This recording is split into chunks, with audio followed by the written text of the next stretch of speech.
ఓం గురుభ్యో నమః. సభకు నమస్కారం. విద్యార్థులకి ఆశీస్సులు. 10 నిమిషాలే మాట్లాడుతున్నాను. ఇప్పుడు మీ ప్రధానోపాధ్యాయులు ఈరోజు పదవీ విరమణ చేస్తున్నారు. సోమవారం నుండి ఈ పాఠశాలకు ప్రధానోపాధ్యాయులు ఆయన కారు. ప్రతి జీవితంలో ఉద్యోగంలో చేరిన వెంటనే చాలా సంతోషపడతారు. అబ్బా మనకు ఉద్యోగం దొరికింది, సంతోషంగా జీవితాన్ని గడపచ్చు అని అందరూ అనుకుంటారు. కానీ ఆ రోజు ఎవరికి తెలియదు. ఏదో ఒక రోజు మనము ఇంటికి ఆ రోజు ప్రతి ఒక్కరికి వస్తుంది. మీ హెడ్ మాస్టర్కి ఈ రోజు వచ్చింది. సారు గురించి నేను మొట్టమొదట విన్నది ఎప్పుడు అంటే, నేను గొల్లపల్లి హై స్కూల్లో మ్యాథ్స్ అసిస్టెంట్గా పనిచేస్తూ ఉన్నాను. నేను అక్కడ 98వ సంవత్సరం నుంచి 2009కు దాదాపు 12 సంవత్సరాలు అక్కడ పనిచేశాను. ఇప్పుడే చెప్పినారు మేడం, సారు 2005లో ఈస్లాపురానికి వచ్చినారు. కానీ సార్ నేను చూడలేదు, కానీ విన్నాను. ఏం విన్నానంటే సారు గురించి, ఆయన ఎవరి మాట వినడు, ఆయనకి ఏమి నచ్చుతుందో సూటిగా అదే మాట్లాడతారు. అంటే సీతయ్య ఎవడి మాట వినరు అనేసి ఒక ఇది ఉంది. ఆ విధంగా సారు తను ఏమనుకుంటాడో అదే. మామూలుగా మేమందరం కూడా ఫ్లెక్సిబుల్గా ఉంటాం. కొన్ని సందర్భాల్లో అటు ఉన్నా, కొన్ని సందర్భాల్లో ఇటు ఉంటాం. కానీ మీ హెడ్ మాస్టరు మంచి అయినా చెడు అయినా తన నమ్మిన సిద్ధాంతం దాని ప్రకారమే ఆయన ముందుకెళ్ళాడు. అప్పుడు ఆయన గురించి విన్న తర్వాత ఆయన ఎప్పుడు నేను కలుసుకోలేదు. తర్వాత ఇక్కడ ఎంఈఓగా వచ్చిన తర్వాత సారు ఇక్కడ హెడ్ మాస్టర్గా ఉన్నారు కాబట్టి కొంచెం సార్తో అనేక సందర్భాల్లో కలవడం జరిగింది. సారు ఎప్పుడు ఫోన్ చేసినా ఏం చెప్పినా వెంటనే ఆ పనిని చేసేవారు. నేను కూడా చాలా సంతోషపడినా.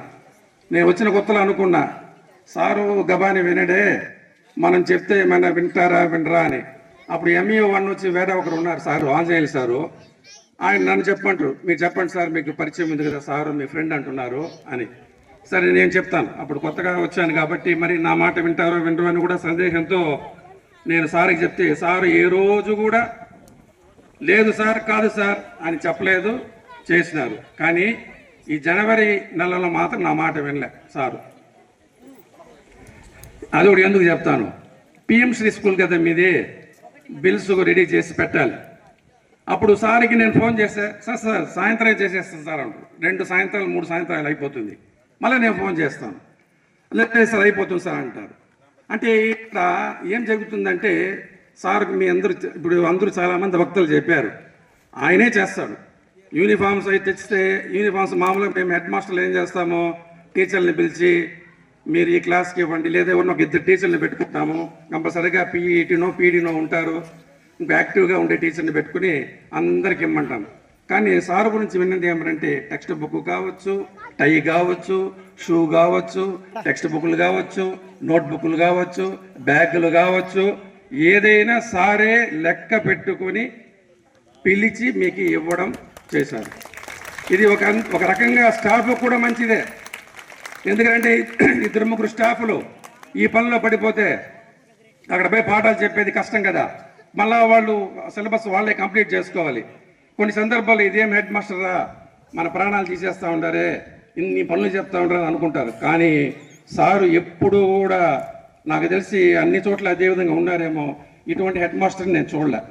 ఎవరి మాట వినరు, ఎవరి దగ్గర పని చేయించరు, ఆయనే చేస్తాడు. ఆయనకు ఒక ఆత్మసంతృప్తి. అటువంటి హెడ్ మాస్టర్ని మీరు కోల్పోయిన దానికి ఒక రకంగా మీరు దురదృష్టతులని నేను అనుకుంటున్నాను. అదేవిధంగా ఇప్పుడు మన కమిటీ చైర్మన్ చెప్పారు, మే నెలలో మొత్తం సారు ప్రతిరోజు వీడికి రావడం, ఉదయమే ఇక్కడ దిగడము, ఇక్కడ పనులన్నీ కూడా పూర్తి చేయడము, వంటి చేత్తోనే అన్నీ చేసుకున్నాడు ఆయన. ఇసుగెత్తి వేయడం కానీ ఇంకే పనైనా కూడా. ఎందుకంటే ఫస్ట్లో నేను వచ్చినప్పుడు చెప్పేవాడు, సార్ మేస్త్రి పిలిస్తే రావడం లేదు సార్, ఏం చేస్తారని నాతో కూడా చాలాసార్లు చెప్పడం జరిగింది. నేను సరే మళ్ళీ పిలిపించి చేయించుకోవాలి, దానికి మించి మనం ఏం చేయలేమని ఇక ఇంటికి ఏమని పోను, ఒంటరినైపోయాను అని అనుకుంటాము. కొన్ని రోజులు అడ్జస్ట్ అయిపోతాం అంతే. ఆ ఒంటరి జీవితానికి మేము అలవాటు పడతామన్నమాట. ఇది మా రిటైర్డ్ అయ్యేటటువంటి వారి యొక్క మనస్థితి. నిజానికి రిటైర్డ్ అయిన తర్వాత మా జీవితం ఎట్లా ఉంటుందంటే, మంచి రోజు, పసందైన రోజు, వసంతాలు పూచే నేటి రోజు, హాయ్ వసంతాలు పూచే నేటి రోజు, భలే మంచి రోజు, పసందైన రోజు, వసంతాలు పూచే నేటి రోజు, గుండెలోని కోరికలన్నీ గువ్వలుగా ఎగిసిన రోజు, గువ్వలైన ఆ కోరికలే గూటిలోకి చేరిన రోజు, నింగిలోని అందాలన్నీ ముంగిటిలోని నిలిచిన రోజు, భలే మంచి రోజు, పసందైన రోజు, వసంతాలు పూచే నేటి రోజు అని సంతోషంగా మా జీవితాన్ని మేము గడుపుతాము. మీకు ఈ పాటలకు నచ్చదేమో, ఊ అంటావా ఊహు అంటావా అనే పాటలు పాడాలి, అది నా వల్ల కాదు. కాబట్టి ప్రతి ఒక్కరికి ఇది తప్పదు. కాబట్టి ఎంతో కలుస్తూ ఉంటాము. కాబట్టి ఒక ఆధ్యాత్మికమైనటువంటి గీతం పాడేసి నేను విరమిస్తాను. నేను పాట కేవలం కోసమే, పిల్లలు వినాలని.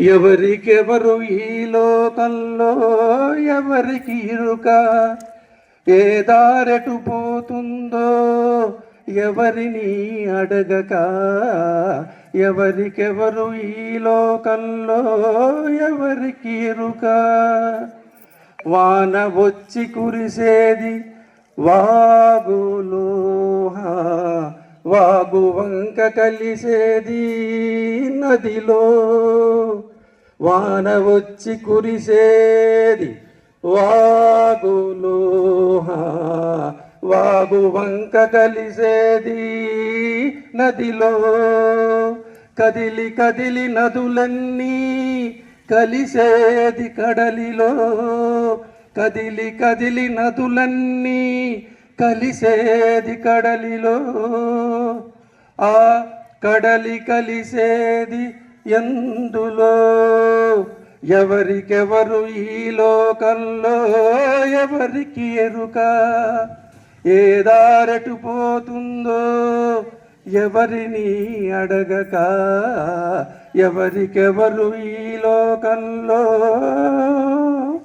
Thank you. సో సారు అంటే రాబోయేటటువంటి రోజుల్లో ఆయన తన కుటుంబ సభ్యులతో సంతోషంగా గడపాలని. నాకు తెలిసి సార్కు లోటు ఒకటే అనుకుంటాను, బాబు వివాహం. అది కూడా తొందరలో అయ్యి ఆయనకి మంచి కోడలు, మనవడు, మనవరాలు కలగాలని మనస్ఫూర్తిగా ఆ దేవదేవుడిని కోరుకుంటూ, మరి నా ఉపన్యాసం కలిగించే నాకు తెలియదు, నాకు ఈ అవకాశం ఇచ్చి అందరూ ఓపికగా విన్నందుకు అందరికీ తెలియజేసుకుంటున్నాను. Thank you very much.